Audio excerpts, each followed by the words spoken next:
ഇത് എന്താന്ന് വെച്ചാല് അതല്ല എന്റെ അനിയത്തിയും അങ്ങളേന്റെ ഭാര്യ അതൊക്കെ പറഞ്ഞിരുന്നു ഡിഷ് വാഷർ വീഡിയോ ചെയ്യാൻ വേണ്ടി. ഇത് ഞാൻ ഇന്നലെ വെച്ച് ക്ലീൻ ചെയ്തതാണ്. അപ്പൊ നമ്മൾ ഇവിടെയാണ് ക്ലീൻ ചെയ്യാനുള്ള ടാബ്ലറ്റ്സ് ഇടുന്നത്. ഇവിടെ ഇങ്ങനെ ഇട്ടിട്ട് ഇതിങ്ങനെ ക്ലോസ് ചെയ്യും. ഇത് പ്രവർത്തി കഴിഞ്ഞാൽ ഇത് തനിയെ ഓണായി വരും. എന്നിട്ട് നമ്മള് സാധനങ്ങളിൽ ഇതാ ഇങ്ങനെ അടുക്കി പെറുക്കി വെക്കണം. പ്ലേറ്റോ അതോ ഇത് എന്താന്ന് വെച്ചാൽ എല്ലാം വെക്കാം. സ്ഥലം ഉണ്ടെങ്കിൽ നിങ്ങൾക്ക് കയറിയിരിക്കാം. പക്ഷെ സ്ഥലം അങ്ങനെ ഉണ്ടാവില്ല. പാത്രം നിറച്ചാൽ പിന്നെ നമുക്ക് കയറിയിരിക്കാനൊന്നും സ്ഥലം ഉണ്ടാവില്ല. സ്ഥലം ഉണ്ടെങ്കിൽ ഞാനിതാ ഇവനെയും വെക്കൂ. പിന്നെ വേറെ ഒന്നിതാ നിലത്ത്. ഹലോ ഹായ് പറ.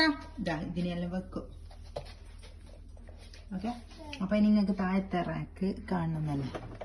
ഇതാ ഇത് കണ്ട തവ പിന്നെ അത് ഇത് എല്ലാ സാധനവും ഉണ്ട്.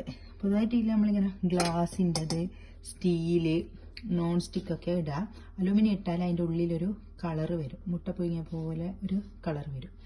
പിന്നെ പഴയ അലൂമിനിയം ഞാൻ ഇടുന്നുണ്ട്. അപ്പോൾ ഓക്കെ, ഇനിയൊരു അടുത്തൊരു വീഡിയോ കാണും വരെ ടേക്ക് കെയർ, ബൈ. നീന്റെ സ്വിച്ച് കാണണം എന്നല്ലേ പറഞ്ഞു. എങ്ങനെ ഓണാക്കാം? ഇപ്പൊ ഓണാക്കല്ലേ? ഇത് പവർ ഞെക്കല്ല. ഇതിങ്ങനെ ഇത് ഞെക്കാൻ ഇവിടെ നമ്മളിങ്ങനെ ഫങ്ഷൻ നമുക്ക് ചൂസ് ചെയ്യാൻ പറ്റും. നല്ലോണം കച്ചറുള്ളത്, കുറച്ച് കച്ചറുള്ളത്, അങ്ങനെ ഇത് ചൈൽഡ് ലോക്കാണ്. കുട്ടികളെല്ലാം തുറക്കാണ്ടിരിക്കാനല്ലോ ഇത് ചെയ്യണം.